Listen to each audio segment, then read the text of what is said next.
Arkansas in 1921, near the town of Fitch, a 4-inch sculpture of a man was found at in 10 feet of gravel. The figure had a squared, protruding chin, a small, tight-lipped mouth, a short nose, and a furrowed brow. Its eyes were made of gold, and it had gold discs for ears, and a heart-shaped plug of copper in the chest. There was a carved hood that covered the neck. Near the artifact was smaller objects, a gold ring, a small coffer made from volcanic pumice, and tiny carvings of men and animals, moons and stars. In 1927, an imprint of a shoe heel was found in a layer of limestone in Fisher Canyon located in Pershing County, Nevada. The print was examined by the Rockefeller Foundation and found to conclusively be the heel of a shoe. Close inspection revealed that the leather on the shoe had been stitched by a double row of stitches with twists of the threads. W. W. McCormick of Abilene, Texas, reported the account of his grandfather, who claimed to have found a stone wall in a coal mine shaft in 1927. Atlas Alman Mathis was working in a coal mine 2 miles north of Heavener, Oklahoma. The shaft was so deep they used an elevator to get their workers into it, and they had to pump fresh air into them. One evening, Mr. Mathis was blasting coal loose with explosives in room 24 of the mine. The next morning, when they checked the room, there were several concrete blocks laying in the room. The blocks were 12-inch cubes that were smooth and polished on the outside and had what seemed like plain concrete inside. As Mr. Mathis started working in the room, the shaft started to cave in while Mr. Mathis and he left. And when Mr. Mathis came back after the collapse, he saw a solid wall had been revealed. Mr. Mathis also asserted that 100 to 150 yards down the mine, another miner struck the same wall of polished blocks. The mining company officers pulled the workers out of the mine and told them not to speak of what they found. Another miner told Mr. Mathis that they had found a block of silver in the shape of a barrel with the prints of stabs on it. In 1934, members of the Hand family discovered a loose rock beside a waterfall and outside of London, Texas. They saw that the rock had a piece of wood sticking out of it and wanted to find out what the rock may contain. They broke it open and discovered the head of a hammer.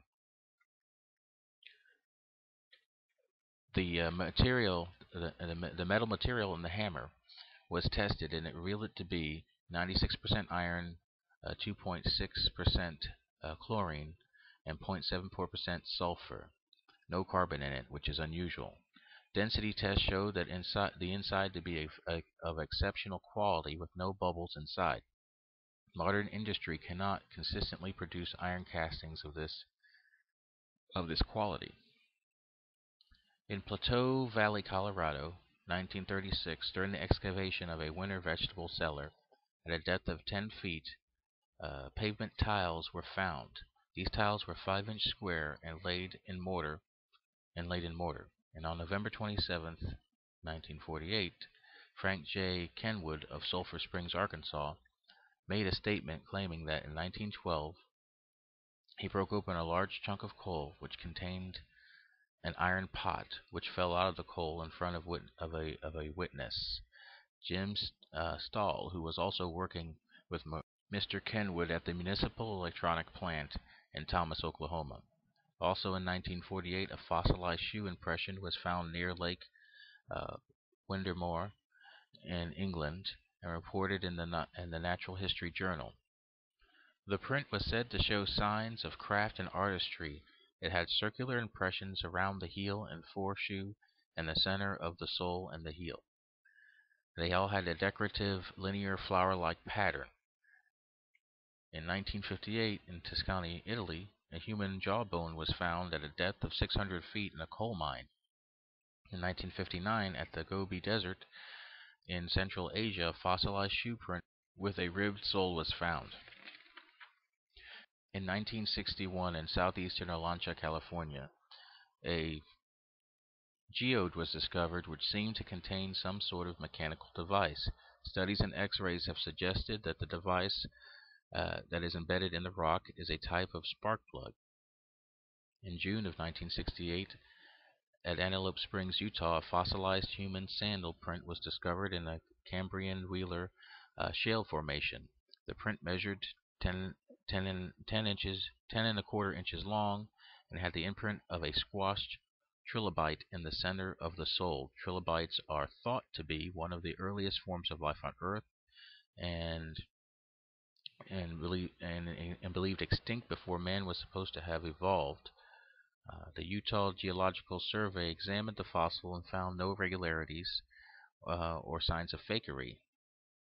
On June 27, 1969, workmen cutting into a rock shelf situated on the Broadway extension of 122nd Street between Edmond and Oklahoma City, found an inlaid tile floor 3 feet below the ground. The tiled floor, which had been mortared in place, covered several thousand square feet.